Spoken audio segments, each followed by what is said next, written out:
아멘. 말씀을 보십시다. 베드로전서 5장 1절부터 4절까지만 보겠습니다. 베드로전서 5장 1절부터 4절까지. 너희 중 장로들에게 권하노니 나는 함께 장로된 자요 그리스도의 고난의 증인이요 나타날 영광에 참여할 자니라. 너희 중에 있는 하나님의 양무리를 치되 억지로 하지 말고 하나님의 뜻을 따라 자원함으로 하며 더러운 이득을 위하여 일하지 말고 기꺼이 하며 맡은 자들에게 주장하는 자세를 하지 말고 양무리의 본이 되라. 그리하면 목자장이 나타나실 때에 시들지 아니하는 영광의 관을 얻으리라. 아멘. 잘 지내셨어요? 네, 반갑습니다. 오늘 베드로전서 5장 1절부터 4절까지는 목회자에 관한 그런 교훈이다 이렇게 생각하시면 됩니다. 여기 장로라고 하는 단어는 그 당시로는 여기 장로라고 이야기를 하면은 요즘 현대교회에서 말하는 장로가 아니라 그 당시 목회자들 지역 교회를 담당하고 목회자들을 대부분 의미를 했습니다. 그리고 그 당시의 교회 형편은 이 신학교라는 게 없었죠. 그리고 유대 사회에서는 랍비 교육을 받는 그런 사람들은 있었지만은 이제 교회가 초창기에 기독교회 초창기에 초대교회에서는 신학교에서 훈련을 받고 이렇게 목회자가 되는 경우는 그 당시로는 아직 그게 준비가 안 된 상태였고 가장 빈번한 경우는 대개 그 교회 안에서 헌신적으로 교회를 섬기던 사람 중에 한 사람이 나서서 목회를 하는 거죠. 모임을 인도하고 그 모임에 일반적으로는 그 어떤 모임에 설교를 하고 대개 그때는 초대교회가 유대 그 회당의 전통을 그대로 이어가고 있었습니다. 그러니까 일주일에 한 번 모이는 것도 물론 안식일에 모이진 않았지만 안식 후 첫날, 그러니까 주님께서 부활하신 날 정해가지고 일주일에 한 번 모이고 회당에 모이면 회당에서는 그 당시에 옛날 회당이 발전된 거는 디아스포라 때였습니다. 유대 사회에서. 그러니까 디아스포라는 완전히 유대와 남유다가 멸망을 하고 북이스라엘은 뭐 그 전에 나라가 멸망을 했고 마지막으로 남았던 남유다가 이제 마지막 멸망을 하고 나서는 다 흩어졌어요. 흩어진 가운데 하나님의 말씀을 우리가 잃어버리면 안 된다 하는 역사의식 때문에 가는 곳마다 유대인들의 모임을 만들었습니다. 회당이 각 지역에서 발전을 했어요. 근데 그런 경우에 회당마다 다 형편이 달랐고 사람들이 많이 모이는 회당은 경제적으로 재정적으로 좀 탄탄한 경우는 풀타임 사역자로서 랍비가 있었지만은 그렇지 못한 곳은 랍비가 없었던 곳이 많았고 또 어떤 경우는 빌립보서 같은 경우의 내용을 사도 바울의 경험을 통해서 보면 기도할 처소를 찾았는데 없었어요. 그러니까 기도할 처소라는 것 회당이 없었을 때는 기도처가 있었어요. 각 지역마다. 그러니까 몇 명의 유대인들이 있는 동네다 그러면 회당을 마련할 어떤 그런 환경이 되지 않았을 때는 기도처를 만들어서 기도처에서 모였습니다. 가정이 될 수도 있고 어떤 지정된 장소가 될 수도 있고 그것도 안 됐다. 그럴 때는 강가 같은데 그러니까 이제 사도 바울 같은 경우는 기도처가 있는가 하여 찾아봤는데 없으니까 강가로 갔다 그랬어요.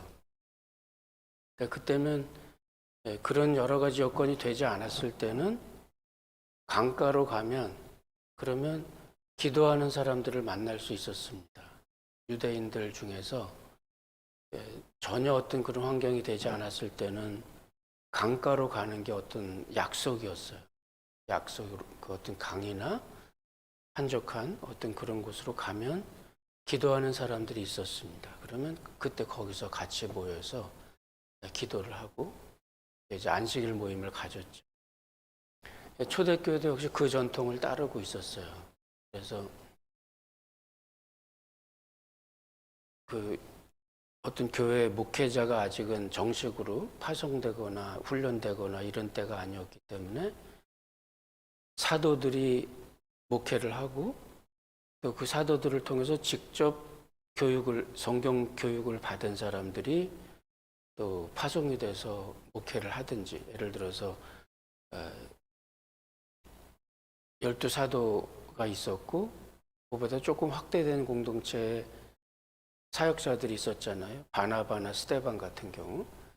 그리고 사도 바울 같은 경우는 이제 바나바를 통해서 이제 소개가 되고 양육이 된 그런 케이스였기 때문에 사도 바울과 같은 차세대 훈련자가 있었고 사도 바울을 조금 더 확대하고 나가면 누가나 또는 디모데, 바나바 같은 경우에는 마가 이런 확대된 공동체들이 나오잖아요. 그러니까 그렇게 하면서 믿음의 전수가 일어나게 됩니다. 그러니까 그럴 경우에 이제 그런 사람들 중에서 파송되는 경우가 있었고 그렇지 않을 때는 대개가 그 지역 안에서 신앙생활을 오래 했다든지 학식과 여러 가지 덕망이 있는 지도자들 이런 사람들을 이제 세워서 그 교회를 담임하게 이렇게 했습니다. 그러니까 파송되는 모델이면은 장로교회 같은 모델이고 그 지역 안에서 어떤 그 지역의 평신도들 중에서 한 사람이 세움을 받았다 그러면 요즘 말하는 회중교회, 그러니까 침례교회 같은 모델이 될 수 있겠죠. 그래서 여기 장로라고 한다 그러면 대개 그런 사람들입니다. 그럴 때는 설교할 수 있는 어떤 그런 게 되지 않는다 그러면 그냥 말씀을 읽고 마치는 그런 회당의 그런 전통들을 그대로 이어가고 그래서 반드시 목회자가 있어야만 교회가 오퍼레이팅 되는 그런 것은 아니었어요. 몇 명이 모여도 어떤 환경이어도 그런 모임은 계속 이어가는 그런 가운데 있었습니다. 그러니까 그런 가운데에 다양한 형태의 장로들, 그러니까 다양한 형태의 목회자들이 있었어요. 그런 가운데에 편지 마무리 부분에서 사도 베드로가 장로들에게 권한다 이러면서 장로들의 사역의 지침이죠. 이런 것을 편지 끝에 이렇게 밝힌 거는 지금 교회는 여러 곳으로 흩어졌고 많은 교회들이 세워졌고 그렇죠? 흩어져서 이제 크고 작은 모임들이 생겨났고 다양한 형태의 교회 지도자들이 있는 겁니다. 그 다양한 형태라는 것은 우리 베드로전서 1장에 나왔죠. 본도와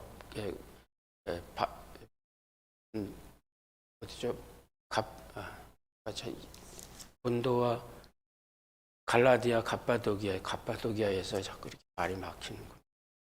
그 여러 가지 다양한 그런 지역으로 이제 흩어졌고 또 이렇게 거기서 다양한 사역의 형태들이 나타나는 가운데 사역자의 지침을 간단하게 준 겁니다. 여기에서 보면 그 사역자의 모습은 그리스도의 고난의 증인이요 나타날 영광에 참여할 자라. 그러니까 장로들에게 권하는데 나는 함께 장로된 자요. 그러니까 나도 같은 직분을 담당하고 있는 목회자다 이런 뜻이죠. 그리스도의 고난의 증인이요 나타날 영광에 참여할 자니라. 그러니까 사도 베드로 스스로에게 자기가 갖고 있는 자의식이라는 것은 고난의 증인이었어요. 예수님께서 고난을 어떻게 받으셨다는 것. 초대교회 성도들에게는 예수님께서 인간 사람으로 이 땅에 오셔서 그 모든 고초를 겪으셨던 게 굉장히 중요한 일이었습니다. 그리고 그 주님께서 고난을 받으시고 그리고 부활하셨거든요. 그 당시에 이 초대교회 성도들에게 자신들의 신앙의 윤리는 신앙에 내가 어떻게 살아야 된다는 신앙의 윤리는 예수님의 고난의 모델에 있었습니다. 예수님처럼 나도 고난을 받는다. 예수를 믿고 복 받는다는 생각은 전혀 없었어요. 물론 그 안에도 그 옛날에도 유대교 안에도 기복주의가 있었습니다. 하지만 그게 그 올바른 신앙에 영향력이 있는 그런 파트가 아니었고 그 당시 모든 초대교회 지도자들이나 초대교회 성도들에게는 신앙의 윤리는 예수님의 고난에 있었어요. 그래서 그 고난의 증인이요 나타날 영광에 참여할지니라. 그 고난과 이어서 나오는 것이 영광인데 그 영광은 결국 예수의 부활입니다. 사도들에게 자의식은 뭐였냐면 우리 중에 사도 마띠아를 뽑을 때 그랬죠. 우리 중에 한 사람을 세워 우리와 함께 다니던 사람 중에 한 사람을 세워 부활의 증인으로 사역을 해야 된다. 이렇게 이제 이야기를 했거든요. 그러니까 우리와 함께 다니던 사람이 첫 번째 조건이었고 또 예수의 부활을 증거할 사람이 두 번째 조건이었어요. 그러니까 신앙적인 윤리로는 예수의 십자가였고 소망으로는 마음속에 갖고 있는 소망으로는 예수의 부활이었습니다. 그래서 영광의 십자가의 길은 곧 영광의 길이고 예수의 고난에 참여함으로 내가 예수의 부활을 경험하고자 한다. 사도 바울의 빌립보 2장에서의 고백도 마찬가지죠. 그러니까 그런 가운데에 이 장로들, 그러니까 이 이교훈이라는 것은 그 당시에 실제로 목회를 하고 있던 분들도 해당이 되겠지만 그 당시로는 이제 그 초창기에 함께하는 그 성도들은 이 장차 앞으로는 다 교회 사역을 담당할 사람이었습니다. 그렇기 때문에 어떤 그런 교훈을 지금 이제 주고 있는 거죠. 이것은 이제 1절은 자의식에 관한 거고 2절은 사역의 지침이라고 보시면 됩니다. 너희 중에 있는 하나님의 양무리를 치되 억지로 하지 말고 하나님의 뜻을 따라 자원함으로 하며 더러운 이득을 위하여 하지 말고 기꺼이 하며 맡은 자들에게 주장하는 자세를 하지 말고 양무리의 본이 되라. 2절과 3절에 있는 내용은 자원하는 마음이에요. 한마디로 이야기하면. 잠언서 27장 23절에도 보면 그런 내용이 있습니다. 내 양떼의 형편을 부지런히 살피며 내 소떼의 마음을 두라. 제가 이제 신학교 공부할 때도 이 목회 신학, 실천 신학을 담당하시던 그 교수님께서 늘 하시던 말씀이 항상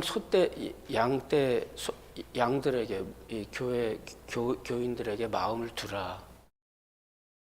목회를 하면서 다른 데 신경 쓰고 다른 데 나가고 다른 어떤 모임에 나가고 이런 데 신경 쓰지 말고 항상 담당하고 있는 교회 교인들의 형편을 살피고 그들의 환경들을 돌아보고 그렇게 해라. 교회 지도자들에게 중요한 캐릭터 중에 중요한 것 중에 하나가 그겁니다. 늘 주변을 돌아봐야 돼요. 요즘 현대교회는 많이 이런 게 좀 줄었어요. 왜냐하면 옛날 같질 않아요. 그러니까 옛날에는 교회 목회가 일상 전반에 다 관계를 하고 있었어요.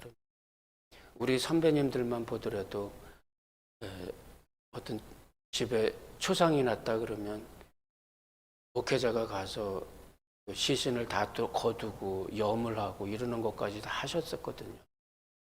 교회 무슨 교인들에게 어떤 일이 생기면 이사하는 거, 뭐 이민교회는 그런 말들 있더라고요. 뭐 공항에 가는 그 사람이 가장 큰 영향을 미치게 되고, 또 교회 목회라는 게 공항에서부터 시작되고 이렇게 그랬다는 얘기가 있는데, 지금은 그렇지는 않은 것 같아요.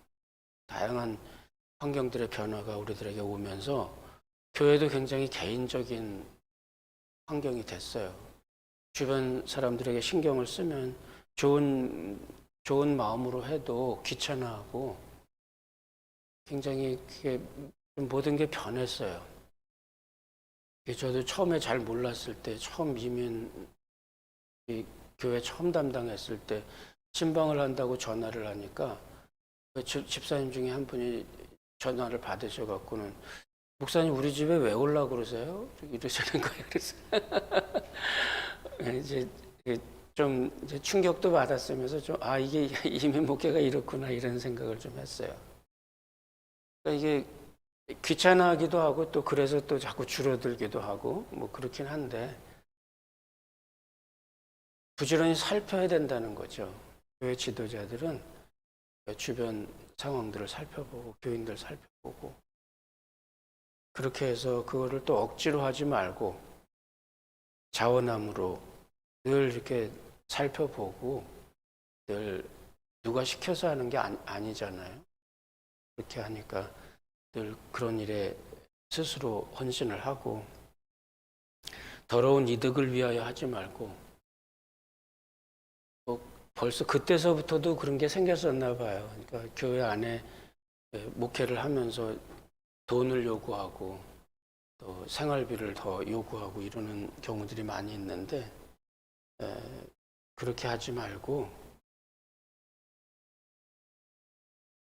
조금은 어렵고 힘들더라도 교회 목회에 양무리들 목회하는 일에 관심을 갖고 거기에 최선을 다해야 된다, 이렇게 교훈을 하는 겁니다.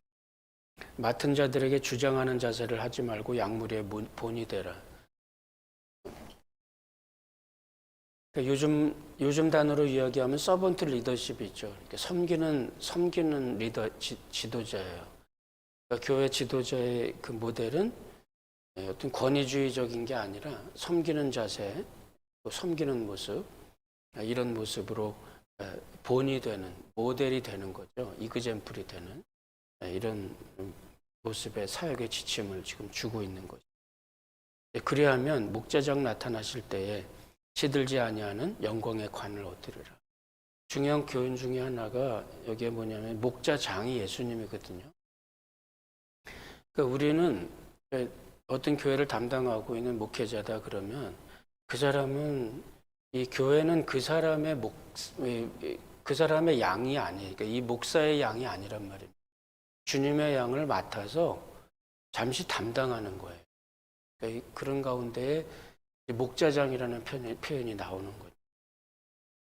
그래서 이 교회 교인들을 돌보거나 이러는 일도 다 주님을 섬기는 일 중에 하나로 생각하고, 그렇게 하나님의 교회를 돌보면 마지막 때에, 인생의 마지막 주님 앞에 서는 날에 주님께서 주실 영광의 관을, 면류관을 얻으리라. 하나님의 사역에, 적어도 나에게 맡겨주신 하나님의 사역이 있다면 거기에 대해서 우리가 이런 자세로, 이런 자의식으로, 이런 소망으로 우리가 하나님의 일들을 담당, 하나님의 큰 위로와 은혜가 있을 줄 믿습니다. 기도하십시다. 하나님 감사